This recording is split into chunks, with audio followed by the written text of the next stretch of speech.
Peut-être tu voulais dire quelque chose? Ah, c'est bon. En tout cas, merci pour les mots introductifs. Ça ne s'affiche pas? Ça viendra. Chez moi, c'est bon. Moi, je vais ce que vous m'envoyez. Pardon, oui. Comme ça. Vous voyez-vous? Hmm.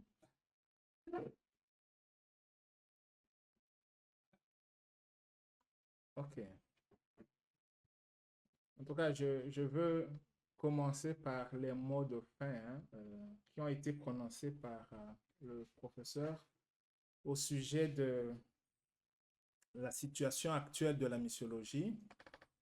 Euh, il a dit que la missiologie est toujours un peu en marge et il est de notre responsabilité pour essayer de faire de telle sorte que la missiologie comme science puisse s'affirmer dans les milieux, pas seulement universitaires, mais aussi peut-être aussi les milieux ecclésiales.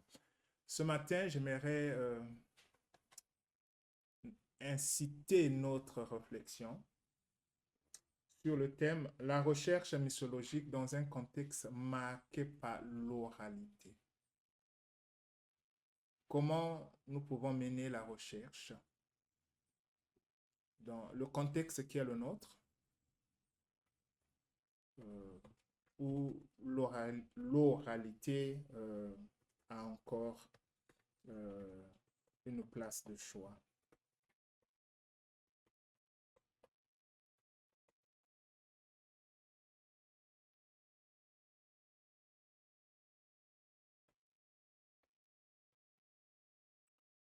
OK. À l'introduction, j'ai mis la citation de Joseph Kizerbo. À quand l'Afrique? C'est donc par ce fameux titre de Joseph Kizerbo que je veux introduire mon propos. Une question interpellatrice. Elle soulève, à n'en point douter, la question des fondements du développement de l'Afrique, qu'on peut voir sous plusieurs angles. Hein. Et l'angle sous lequel je fais la lecture de cette question de Kizerbo est évidemment l'angle missiologique. Lui n'a pas écrit sa question par rapport à la missiologie. Mais à quand l'Afrique? C'est une question qui peut avoir sa place aussi en missiologie. La base de la pensée de Kizerbo, c'est que longtemps l'Afrique a été considérée comme un continent sans histoire. Et Kizerbo milite en faveur d'une prise de conscience de l'identité africaine face à une mondialisation synonyme d'exploitation économique et d'assimilation culturelle. Pour lui, l'Afrique doit conquérir son identité, fière de sa contribution à l'aventure humaine. Sans identité, dit-il, nous sommes un objet de l'histoire, un instrument utilisé par les autres, en bref, un ustensile. C'est fort, mais n'oublions pas que si on peut faire euh, un inventaire déjà au niveau de la mythologie, la plupart des ouvrages que nous utilisons en mythologie nous viennent d'ailleurs, enfin ici en Afrique. Euh, et donc, nous avons cette lourde responsabilité, nous aussi, dans le domaine mythologique, de chercher à nous affirmer en produisant cette littérature à partir des réalités qui sont les nôtres. Et comme ça, on peut aussi euh, vendre à l'extérieur, ce que nous sommes, notre histoire, au lieu qu'on continue à nous considérer comme un peuple sans histoire, mais on peut bien réfléchir sur notre histoire.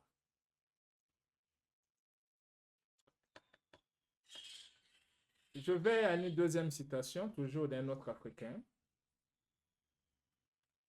Joseph Mabungu, qui écrit, je cite, « Il est temps, grand temps, que les Africains eux-mêmes informent autrement les autres peuples, qu'ils jettent des regards d'ensemble, leur regard sur les propres, bon, ça devait être leur propre culture là-bas. Il est temps et grand temps que, Africains que nous sommes, nous puissions informer le monde ou les autres peuples autrement. Bon, voilà. Je suis fasciné, séduit par le mot autrement dans cette citation. Le monde est certainement informé, mais nous pouvons informer ce monde-là autrement.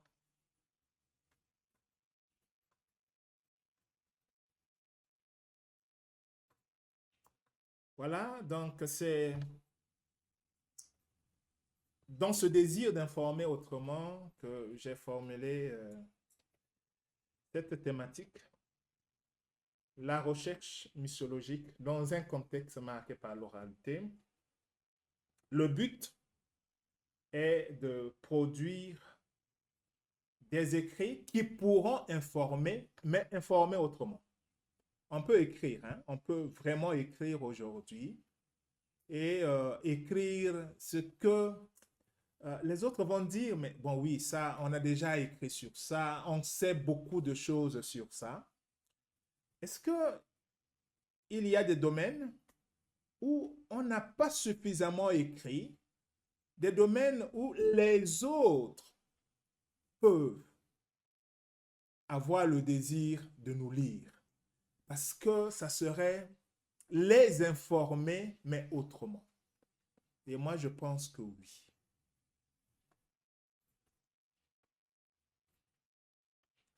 D'un point de vue missiologique, le domaine de la missiologie historique éprouve, à mon humble avis, un grand besoin d'avoir des écrits qui retracent l'histoire de la mission dans une perspective africaine. Voilà. Retracer l'histoire de la mission dans une perspective africaine. Un peu plus de 100 ans après la venue des premiers missionnaires et de l'implantation de l'Église en Afrique centrale, pour ne parler que d'elle, les premiers témoins oculaires de cet événement ne sont presque plus en vie. Comment faire des recherches missiologiques dans un contexte fortement marqué par l'oralité et surtout dans un contexte où les sources primaires sont soit rares ou inexistantes? Voilà ma préoccupation. Informer autrement, en nous focalisant sur le domaine de la missiologie historique, et je pense que là, nous pouvons peut-être écrire, apporter du nouveau, où les autres vont dire un son nouveau, oui, ça, oui, on a lu l'histoire de la mission, mais pas dans une perspective vraiment africaine. Alors, nous savons tous que dans la recherche empirique, les sources, la question des sources est très importante. La question des sources est très importante et les sources les plus fiables sont les sources primaires. Et comme je l'ai dit, 100 ans après, avoir encore les témoins oculaires de l'implantation des églises, enfin du début, hein, des implantations des églises, ce n'est pas toujours évident. Quelques-uns sont peut-être en vie, mais le plus grand nombre ne vit plus.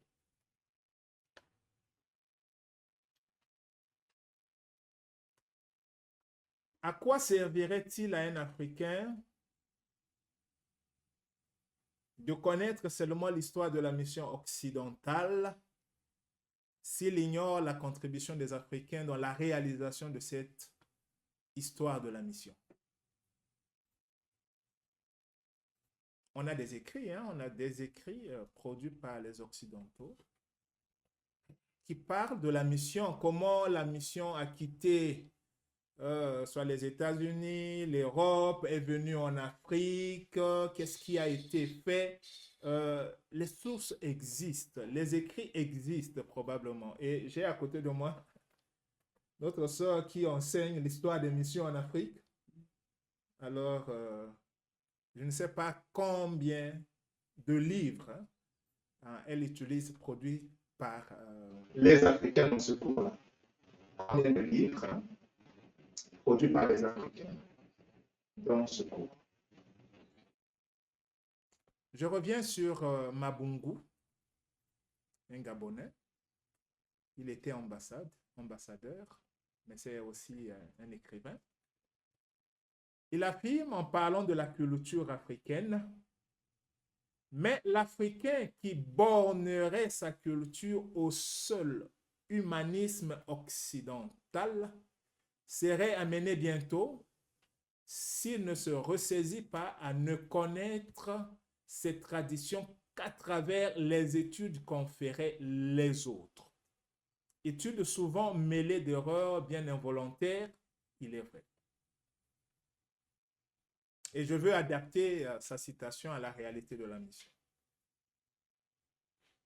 Si nous nous bornons, nous autres Africains, seulement ce qui a été produit par les Occidentaux, je ne dis pas que c'est mauvais, je ne suis pas contre cela, mais retenez bien mon intention, comment informer autrement? Comment informer autrement? Comment produire un autre son que le son qu'on a déjà écouté?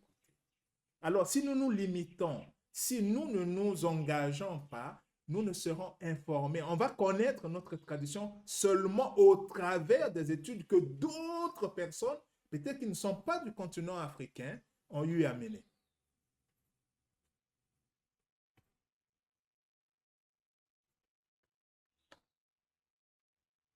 Un troisième Africain que je fais appel ici, un Ivoirien, Yao Roger Modeste Apaou, met en avant la capacité qu'a l'Afrique, en dépit de sa culture marquée par l'oralité, d'apporter une certaine contribution.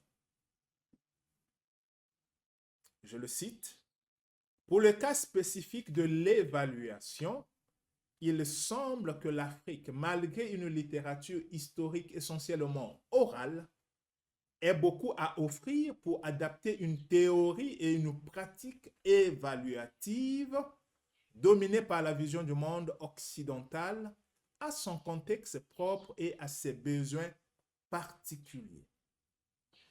Loin d'être anachronique, l'histoire orale du continent constituerait un substrat solide pour la promotion d'une approche d'évaluation adaptée à l'Afrique. »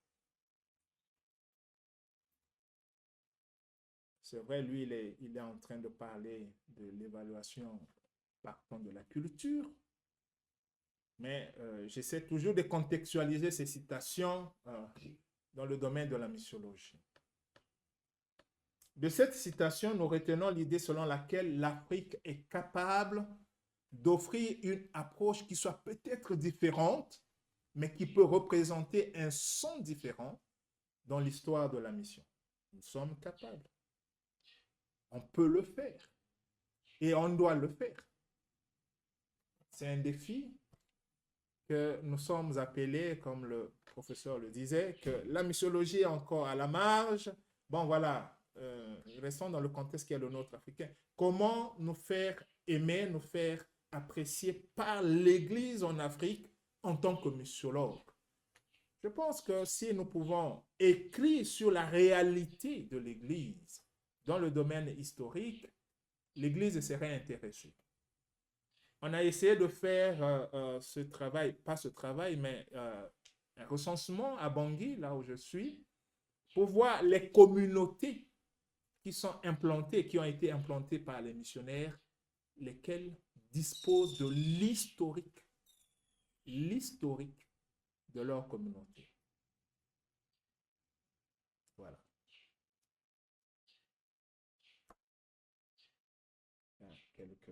Quelques membres ici. La réponse, oui.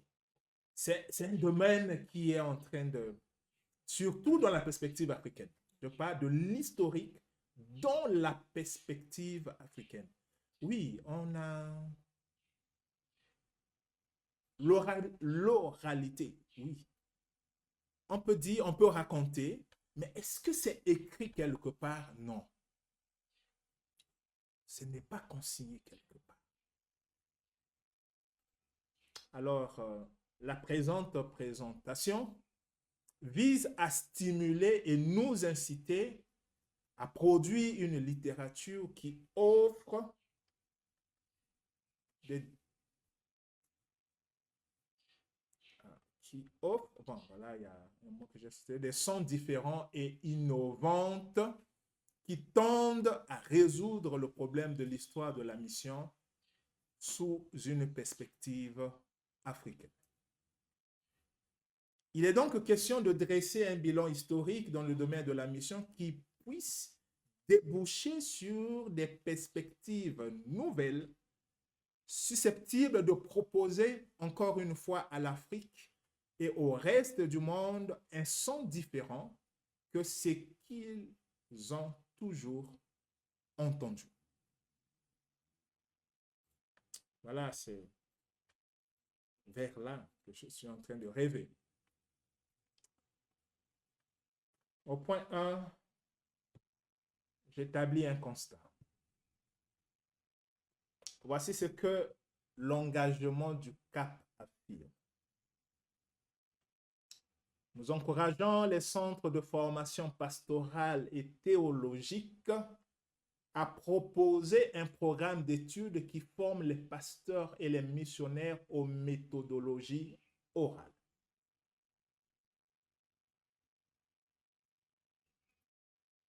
Cette formation qui foisonne certains milieux chrétiens est plus orientée vers les disciples oraux. C'est là où les gens vraiment écrivent, hein? N'est-ce pas? On a produit des Bibles orales, en tout cas, il y a quand même la matière qui existe sur l'oralité, encore que nous devons évaluer. Et là, je reprends la citation de l'auteur que je venais de citer ici. Faire une évaluation même de ces matières, enfin, de ces ressources orales qui ont été produites pour essayer un peu d'aider l'Afrique. Je vais prendre un exemple parmi tant d'autres. En tout cas, gloire à Dieu, et grâce à la technologie, on a pu produire des Bibles sur des supports, n'est-ce pas, qu'on peut écouter, n'est-ce pas, oraux. Voilà. Lorsque ces supports-là arrivent en Afrique, et surtout dans les milieux un peu reculés, n'est-ce pas, dans les villages, ils n'ont pas de source d'énergie pour recharger ça. Donc, quand c'est chargé, je peux jouer, écouter, et quand c'est déchargé, je n'ai pas une source d'énergie pour charger, j'abandonne. J'abandonne. Alors, quelle est la rentabilité? Est-ce que ceux qui ont produit ça sont informés? Est-ce qu'il y a un feedback pour qu'ils se rendent compte que, oui, on a produit du matériel, mais qui, au finish, une catégorie de personnes n'aide presque pas parce que, comme il n'y a pas de source d'énergie pour recharger ces appareils-là, ils déposent. Quand l'appareil est déchargé, on dépose et bon, voilà. Et il y a un étudiant qui partageait l'expérience de chez lui. Certains appareils oraux, ils ont mis aussi des ports pour les cartes mémoire. Cartes mémoire. Et les gens ont plutôt utilisé les cartes mémoire pour la musique chrétienne, au lieu d'utiliser ça selon la vision de celui qui avait créé ça, Non, ils utilisent ça maintenant pour jouer la musique. Donc, il y a quand même là aussi un travail à faire. Essayer d'évaluer l'impact des ressources orales disponibles en Afrique. Est-ce que ça atteint véritablement l'objectif? En tout cas, dans les domaines reculés, en ville, là où il y a l'énergie, peut-être, mais dans les villages où il n'y a pas de source d'énergie, ça pose problème. Quelques difficultés. Une des fonctions de la mythologie historique est de faire le pont entre les faits mythologiques du passé et les réalités actuelles. Selon la fameuse phrase d'Amadou Ampateba qui dit « En Afrique, quand un vieillard meurt, c'est une bibliothèque qui brûle. » Nous savons. Les bibliothèques humaines ne sont donc presque plus. Elles sont brûlées parce que ces vieillards ne vivaient plus. Comment alors faire pour écrire l'histoire de la mission dans une perspective africaine, là où les bibliothèques sont en train de mourir? Qu'allons-nous faire lorsque nous savons que notre culture est fortement marquée par l'oralité? On avait nos bibliothèques et ces bibliothèques sont en train de brûler. Cette étude n'est pas sans soulever des questions que les historiens, d'un point de vue académique, se sont déjà posées. Peut-être je me les pose dans le domaine missiologique. Je n'innove pas ici. Nous sommes conscients du caractère interdisciplinaire de la missiologie. Ces questions, certaines d'entre elles ont été déjà prises en compte par les historiens il y a des années en arrière sur la validité d'une histoire en l'absence des témoins oculaires. Ceci dit, d'où écrit-on l'histoire de la mission en Afrique? Avec qui et pour qui devrait-on l'écrire?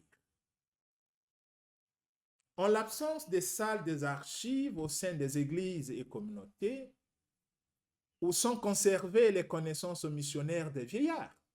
C'est une question qu'on doit se poser. On n'a pas, on peut, rare, je dis vraiment rare, sont des églises qui ont des archives. Il n'y a pas de salles d'archivage. Ces questions soulignent sans doute la situation inconfortable du missiologue africain que nous sommes.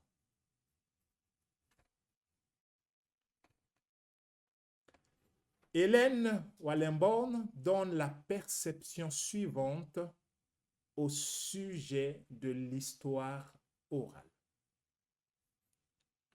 L'histoire orale, parce qu'elle est basée sur une méthode créative et coopérative qui est la méthode de l'interview, repose la question de la relation entre l'histoire et la communauté et brise les barrières entre l'histoire académique et le monde extérieur. C'est une histoire du peuple construite autour de lui et par lui. C'est un moyen de transformation radicale de la signification sociale de l'histoire.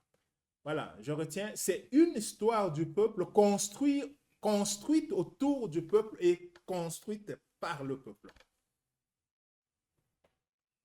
Si nous voulons aujourd'hui écrire, nous ne pouvons pas faire ce travail seul. Il nous faut nous rapprocher du peuple et ensemble avec le peuple, essayer de écrire ou réécrire cette histoire de la mission sous une perspective africaine. Cette citation offre quelques éléments de réponse à certaines de nos interrogations quand elle affirme que cette histoire est une histoire qui se construit autour du peuple et par lui.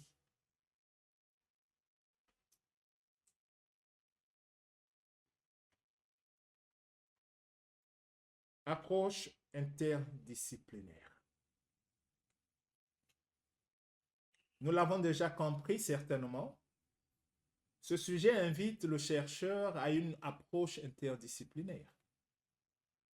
Nous nous sommes penchés beaucoup plus du côté de la critique historique, qui est une discipline qui consiste à étudier et à analyser les sources historiques pour en évaluer la fiabilité, la pertinence et l'exactitude.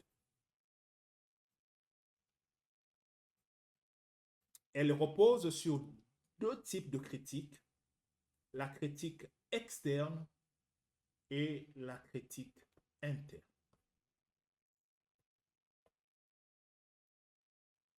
La critique externe concerne l'authenticité et la provenance des documents. Elle vise à vérifier si les sources sont authentiques et fiables en examinant leur origine, leur contexte de création et leur transmission au fil du temps. La critique interne, quant à elle, porte sur le contenu du document. Elle analyse les informations, les idées, les valeurs et les intentions de l'auteur pour en déterminer la crédibilité et la pertinence. Voilà.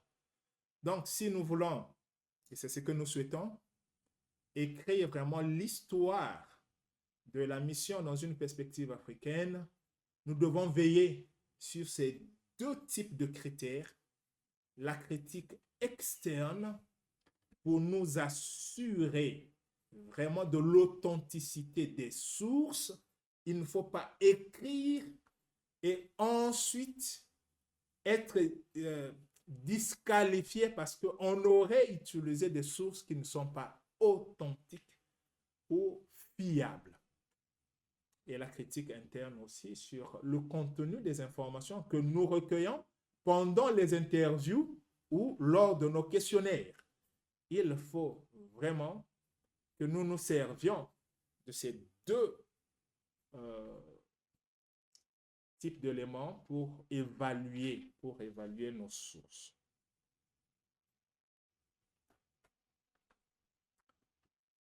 Les défis liés aux sources secondaires. Voilà, je me suis dit, et je l'ai déjà dit tout au début, que 100 ans après,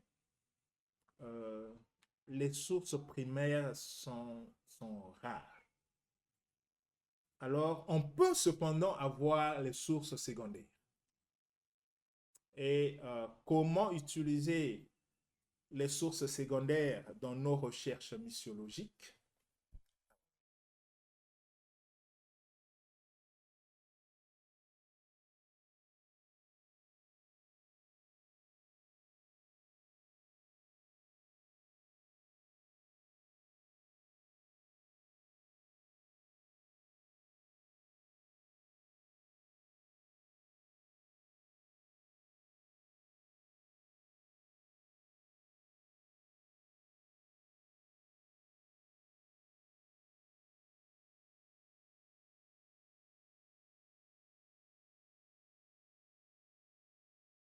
Source d'informations précieuses lorsqu'elle offre des informations uniques qui ne sont pas disponibles dans les sources primaires. Cependant, il est crucial d'analyser et d'évaluer les sources pour garantir qu'elles sont pertinentes pour notre recherche. Nous devons évaluer de manière critique les sources pour identifier tout bien limitations ou lacunes dans les informations. Cela peut vous aider ou nous aider à présenter un argument équilibré ou éclairé. Voilà, si pour écrire cette histoire, hein, nécessairement, nous devons aller sur le terrain. C'est une histoire du peuple que nous devons écrire avec le peuple. Nous devons faire des interviews, nous devons faire peut-être des questionnaires ou, bon, je ne sais pas. En tout cas, les approches qualitatives et quantitatives. Et lorsque nous serons appelés à consulter ces sources secondaires, il est crucial pour nous de pouvoir analyser ces sources, les évaluer pour garantir leur pertinence.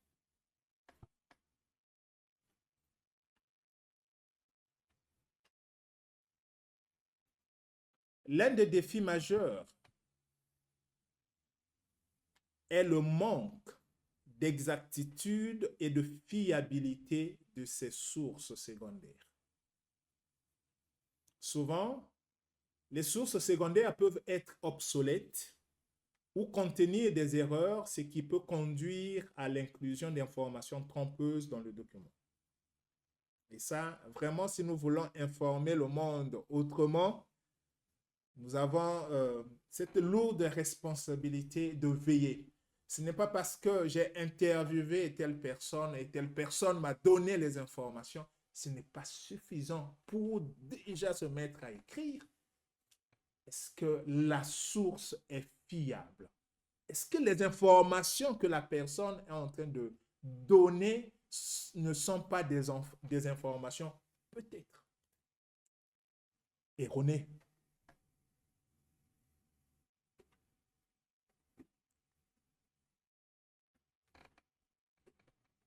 Un autre défi réside dans la difficulté de vérifier l'exactitude des informations présentées dans les sources secondaires.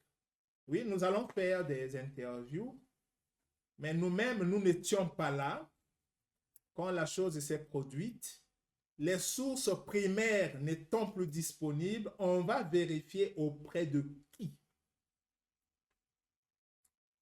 Pour y faire face à ce défi, il est conseillé de consulter plusieurs sources.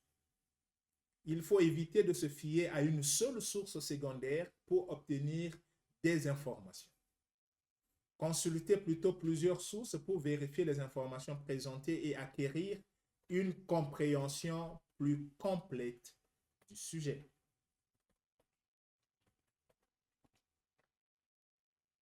Quelques principes directeurs de la méthode historique. Le principe numéro 1, l'histoire n'est pas une simple liste des faits concis. Comment raconter l'histoire d'une manière fidèle au passé et aux preuves?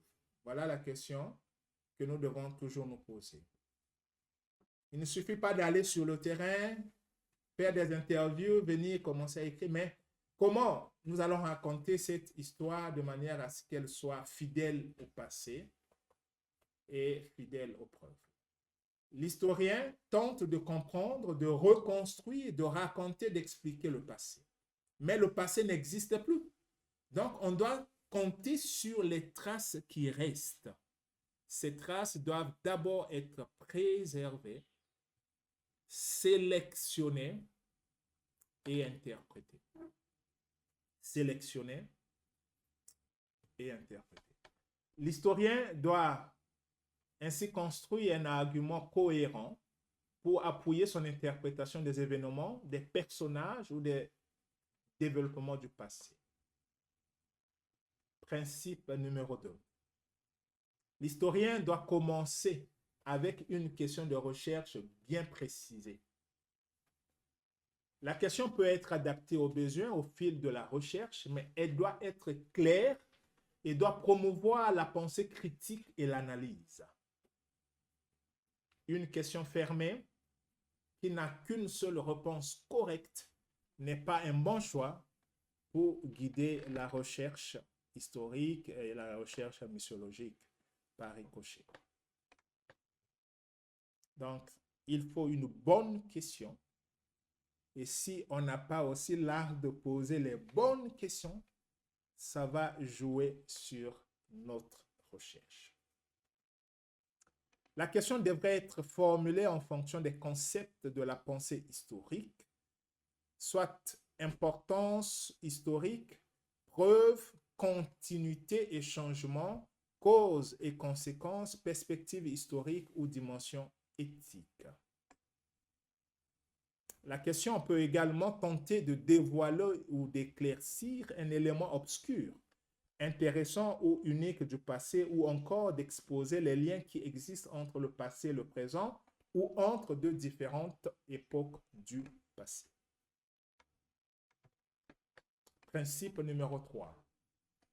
L'historien doit trouver et choisir des sources primaires et secondaires et juger de leur fiabilité. Ce faisant, il retient tous les détails de chaque source consultée et les enregistre selon un modèle de citation accepté et cohérent. Il tente de trouver des sources qui présentent plus d'une perspective de la question à l'étude. Principe 4. L'historien doit interpréter les sources d'une manière objective et sans imposer les valeurs d'aujourd'hui. Ça, c'est très important. Bon, nous qui voulons retracer cette histoire, nous vivons une réalité qui est autre, qui était autre que la réalité primaire. Alors, le risque dans ça, c'est de vouloir voir les choses selon la réalité qui est la nôtre. Vouloir interpréter le passé selon la réalité qui est la nôtre. Les documents, les archives, les photos, les artefacts, les objets historiques, les journaux, les lettres, ces traces du passé ne parlent pas nécessairement pour elles-mêmes de façon évidente. Il s'agit de poser des questions au sujet de chaque source afin de la comprendre dans le contexte de l'époque posée à l'étude. Principe 5. L'historien rassemble ses interprétations des preuves historiques afin de créer une narration, une explication ou un argument.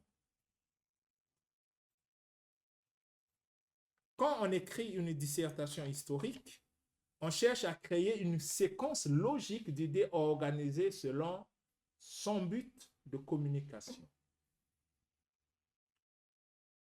Le but pourrait être raconter un récit pour reconstituer et mieux comprendre un phénomène du passé. Ça pourrait aussi être expliquer un aspect ambigu ou problématique du passé, ou constater et justifier son opinion sur un élément contestable ou controversé de l'histoire. Principe 6. L'historien tente d'arriver à une conclusion justifiable au sujet de la question originale de recherche. L'historien arrive à une conclusion basée sur une synthèse de l'information prélevée qui porte à réfléchir sur un ou plusieurs concepts de la pensée historique en relation à la question de recherche posée. Par exemple, une question essentielle, une connaissance fondamentale, un thème historique, la relation entre le passé et le présent.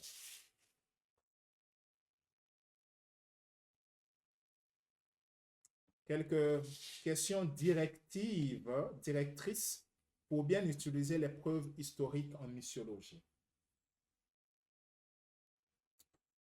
Première question, quelles sont les personnes qui connaissent cette histoire et qui la conservent? Donc, pour nous, il est question d'écrire ou de retracer l'histoire de la mission dans une perspective africaine. Et voilà, la première question, quelles sont les personnes qui connaissent cette histoire et qui conservent cette histoire? S'agit-il des sources primaires ou secondaires? Voilà, ça, il faut le déterminer. Deuxième question, est-ce que ces personnes sont dignes de confiance? Et si oui, comment le sait-on? Troisième question, quels sont les facteurs qui déterminent la fiabilité et l'authenticité de leurs témoignages? 4. Est-ce que cette personne révèle des informations qui contredisent celles d'autres personnes? Si oui, lesquelles et pourquoi? 5. Est-ce que cette personne omet ou néglige de mentionner certains éléments importants? Lesquels? 6. Que révèle cette personne au sujet de son but et de son message principal? Enfin, 7.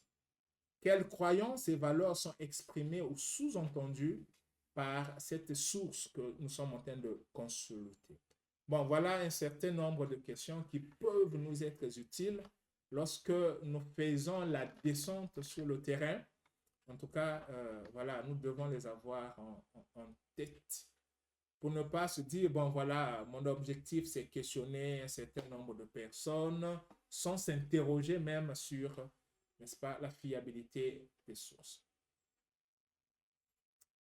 La prise de contact avec les personnes à interviewer.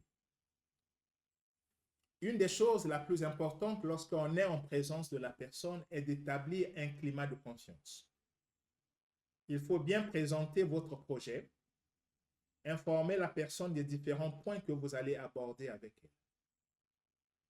Donc l'introduction là, cette introduction est importante. Pardon. Il faut expliquer la finalité de l'entrevue, car la personne doit bien savoir à quoi va servir son témoignage et il faut l'informer du niveau de confidentialité. Vous voulez m'interviewer pour faire quoi après? Les informations que je vais vous donner vont servir à quoi? Ça, il faut vraiment bien expliquer à la personne cela et le degré de confidentialité. Parce que la personne peut vous livrer vraiment des secrets, alors elle s'attend à ce que vous soyez vraiment un confident. Restez ouverts aux questions que la personne pourra vous poser et ne tardez pas, il y a un nœud qui n'est pas là-bas, ne tardez pas à les répondre. Il faut aussi donner la durée approximative de l'interview. Voilà. Si la personne en retour vous pose des questions, répondez à ces questions et au début dites, bon voilà, j'aurais besoin peut-être de 15 minutes ou 30 minutes ou 20 minutes. Il faut déjà le lui dire. Obtenez son autorisation si vous devez enregistrer son témoignage. Vraiment, ne le faites pas parce que vous êtes chercheur, mais faites-le avec son consentement. Il doit donner son accord que, bon, voilà, vous pouvez enregistrer cela. L'accent doit être mis sur le bon témoin, le bon informateur, le dépositaire désigné de la mémoire collective. Donc, il ne faut pas aller vers n'importe qui, en tout cas. Le témoin doit se sentir écouté et respecté. L'attitude à privilégier est celle de la réception, de l'approbation. Elle se marque par des petits signes de la tête et du corps, par des regards qui visent à encourager le témoin à lui faire comprendre que ses propos sont intéressants. Donc, c'est vrai pour l'histoire, mais c'est aussi vrai de manière générale pour tout chercheur qui s'engage, en tout cas, à mener des recherches sur le terrain. Voilà donc ce que j'avais prévu. Quelques éléments, comme je l'avais dit, c'est juste pour essayer de nous inciter, en tant qu'Africains, à vouloir écrire dans un domaine très peu couvert. Si nous voulons écrire dans le domaine qui est déjà couvert, oui, est-ce qu'on va nous lire avec beaucoup d'intérêt? Mais on peut nous lire avec beaucoup d'intérêt si on s'engage à écrire vraiment, à réfléchir dans un domaine où il n'y a pas assez d'écrits. Et moi, je pense, je peux me tromper, que l'histoire de la mission dans une perspective africaine, pour beaucoup de communautés, n'est pas encore écrite. Alors, il est de notre devoir pour nous engager à essayer de produire cette littérature. J'ai dit et j'ai terminé et je vous remercie pour votre aimable attention. Merci, Merci.